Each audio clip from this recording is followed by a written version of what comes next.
जय हिंद मित्रों। आजना विडियो में आपणे जनरल सायन्सना खूब ज अगत्यना प्रश्नों जोईशुं, जेनो आ पार्ट 10 छे। आनी पहेला 9 पार्ट अपलॉड थयेला छे, जोवाना बाकी होय तो ए पण जोई लेजो।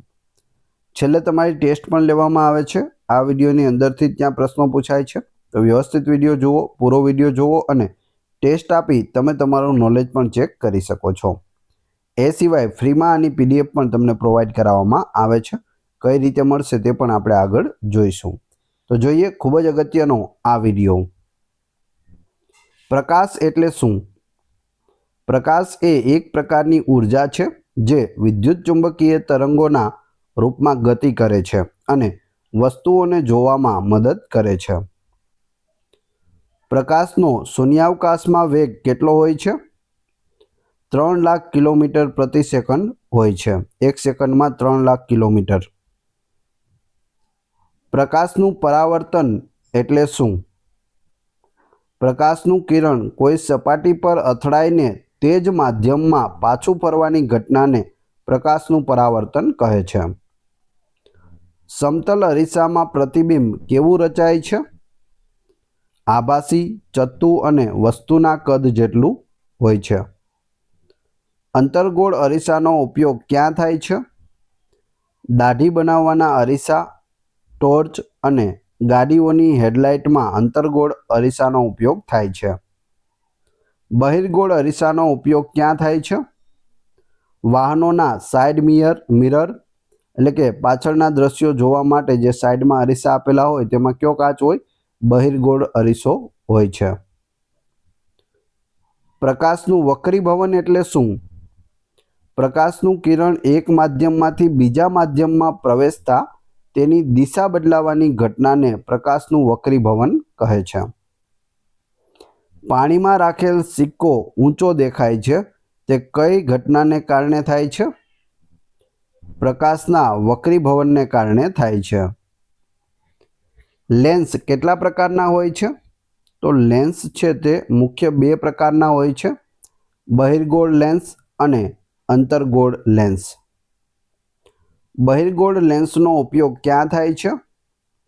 सूक्ष्मदर्शक यंत्र अने दूरबीन में थाय छे। प्रकाशना प्राथमिक रंगो क्या छे? लाल, लीलो अने भूरो, RGB, रेड, ग्रीन अने ब्लू। मेघधनुष्य एटले के रेम्बो कई घटनाने कारणे बने छे? प्रकाशनु वक्रीभवन, परावर्तन अने विभाजन आ त्रणेय घटनाने कारणे मेघधनुष्य छे ते जोवा मळे छे। पूर्ण आंतरिक परावर्तननुं उदाहरण आपो। ऑप्टिकल फाइबर अने हीरानुं चमकवुं। मानव आंखमां क्यो लेन्स होय छे? बहिर्गोळ लेन्स होय छे। प्रकाशना तरंगोनो स्वभाव केवो होय छे? ते विद्युत चुंबकीय तरंगो होय छे। सूर्योदय अने सूर्यास्त समये सूर्य लाल देखाय छे तेनुं कारण शुं छे? प्रकाशनु प्रकिरणन होय छे। अरीसानी पाछळ क्या पदार्थनु पड चढ़ावेलुं होय छे? सिल्वर नाइट्रेटनु पड छे ते चढ़ाववामां आवे छे। लेन्सनी शक्तिनो एकम क्यो छे? डायोप्टर छे। वाहनोनी हेडलाइट में क्या अरीसानो उपयोग थाय छे? अंतरगोळ अरीसानो उपयोग थाय छे। वातावरणनी गैरहाजरीमां आकाशनो रंग केवो देखाय छे? काळो रंग देखाय छे। कैलिडोस्कोप क्या सिद्धांत पर काम करे छे? प्रकाशना बहुविध परावर्तन पर काम करे छे, एटले के मल्टीपल रिफ्लेक्शन पर काम करे छे। प्रकाशना क्या रंगनी तरंग लंबाई सौथी वधु होय छे? लाल रंगनी तरंग लंबाई सौथी वधु होय छे, एटले ज जे ट्राफिक सिग्नलों पर लाइट लगाववामां आवे ते लाल होय छे, दूरथी देखाई जाय। ए सिवाय गाड़ीओनी पाछळना भागमां ज्यारे ब्रेक लगाडीए त्यारे पण रेड लाइट थाय छे। शा कारणे? पाछळ आवता वाहनने ते दूरथी देखाई जाय एटला माटे। प्रकाशना क्या रंगनी तरंग लंबाई सौथी ओછી होय छे? जांबली रंगनी। दृश्यमान प्रकाशनो स्पेक्ट्रम क्या साधन वडे मेळवी शकाय छे? प्रिज्म द्वारा मेळवी शकाय छे। અરીસા માટે પરાવર્તનના નિયમો જણાવો. આપાત કોણ અને પરાવર્તન કોણ સમાન હોય છે. આપાત કિરણ, પરાવર્તિત કિરણ અને સપાટી પર દોરેલ લંબ એક જ સમતલમાં હોય છે. ધ્વનિ એટલે શું? ધ્વનિ એ એક પ્રકારની ઊર્જા છે જે કંપનને કારણે ઉત્પન્ન થાય છે અને તરંગોના સ્વરૂપમાં તે ગતિ કરે છે. ધ્વનિને ગતિ કરવા માટે કયા માધ્યમની જરૂર પડે છે? કોઈપણ માધ્યમ, ઘન, પ્રવાહી કે વાયુ, તે શૂન્યાવકાશમાં ગતિ કરી શકતો નથી. એને કોઈ પણ માધ્યમ જોઈએ, કાં ઘન હોય, પ્રવાહી હોય કે વાયુ, તેમાં ધ્વનિ છે તે ગતિ કરે છે. શૂન્યાવકાશમાં જો આપણે બોલીએ તો તે કોઈને પણ સંભળાતું નથી. ધ્વનિનો વેગ સૌથી વધુ કયા માધ્યમમાં હોય છે? ઘન માધ્યમમાં હોય છે. ધ્વનિનો વેગ સૌથી ઓછો કયા માધ્યમમાં હોય છે? વાયુ માધ્યમમાં હોય છે.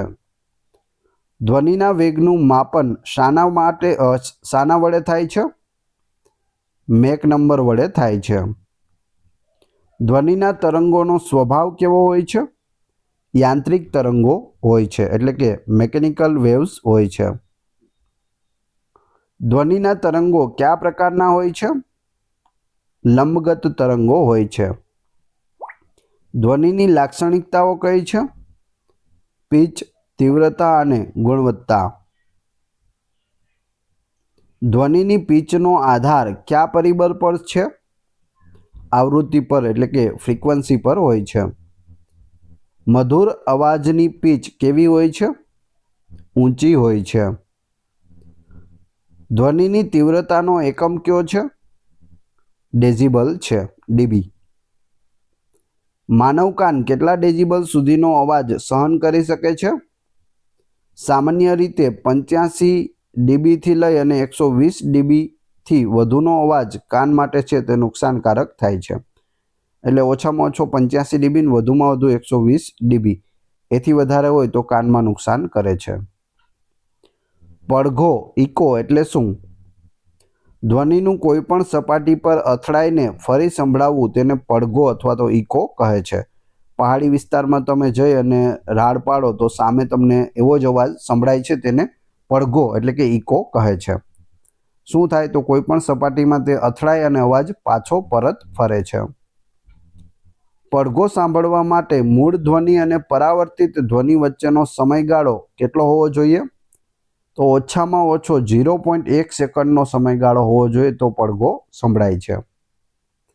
માનવ કાન માટે શ્રાવ્ય ધ્વનિની આવૃત્તિ મર્યાદા કેટલી છે? 20 હર્ટ્ઝથી લઈ અને 20,000 હર્ટ્ઝ સુધીની છે. 20 હર્ટ્ઝથી ઓછી આવૃત્તિના ધ્વનિને શું કહે છે? ઇન્ફ્રાસાઉન્ડ કહે છે. 20,000 હર્ટ્ઝથી વધુ આવૃત્તિના ધ્વનિને શું કહે છે? અલ્ટ્રાસાઉન્ડ કહે છે. કયા પ્રાણીઓ અલ્ટ્રાસાઉન્ડનો ઉપયોગ કરે છે? ચામાચીડિયા અને ડોલ્ફિન છે તે 20,000 હર્ટ્ઝથી વધુ આવૃત્તિના ધ્વનિનો ઉપયોગ કરે છે. સોનારનું પૂર્ણ સ્વરૂપ શું છે? સોનારનું પૂરું નામ સાઉન્ડ નેવિગેશન એન્ડ રેન્જિંગ થાય છે. પૂછાયેલું છે, યાદ રાખજો. સોનારનો ઉપયોગ ક્યાં થાય છે? સમુદ્રમાં વસ્તુઓનું અંતર, દિશા અને ઝડપ માપવા માટે થાય છે. ધ્વનિની તીવ્રતા વધારવા માટે કયા સાધનનો ઉપયોગ થાય છે? મેગાફોનનો ઉપયોગ થાય છે. ધ્વનિના તરંગો કંપન દ્વારા ઉત્પન્ન થાય છે તે કયા ઉદાહરણથી સમજાવી શકાય છે? સિતારના તારને છેડતા તેમાંથી કંપન ઉત્પન્ન થાય છે અને ધ્વનિ સંભળાય છે. ધ્વનિના પુનરાવર્તિત પરાવર્તનને શું કહે છે? ગુંજન કહે છે. અવકાશયાત્રીઓ ચંદ્ર પર એકબીજા સાથે વાતચીત કેમ કરી શકતા નથી? ચંદ્ર પર વાતાવરણની ગેરહાજરીને કારણે. ધ્વનિના પ્રસરણ માટે કોઈ માધ્યમ નથી એટલા માટે. વિમાનનો અવાજ શા માટે ખૂબ મોટો હોય છે? વિમાનની ઝડપ ધ્વનિના વેગ કરતાં વધારે હોય છે, જેનાથી શોક વેવ્સ ઉત્પન્ન થાય છે અને ખૂબ મોટો ધ્વનિ સંભળાય છે. હવે તમારી ટેસ્ટ, જે આપણે વિડીયો જોયો તેમાંથી તમને અહીં પ્રશ્નો પૂછવામાં આવે છે, જેનો જવાબ તમારે ક્રમશઃ કમેન્ટ બોક્સમાં આપવાનો છે. એ પછી આની PDF કઈ રીતે મળશે તે પણ આપણે જોઈશું. વિડીયો પસંદ આવી રહ્યો હોય તો લાઇક, કોમેન્ટ, શેર અને સબસ્ક્રાઇબ કરવાનું ના ભૂલશો.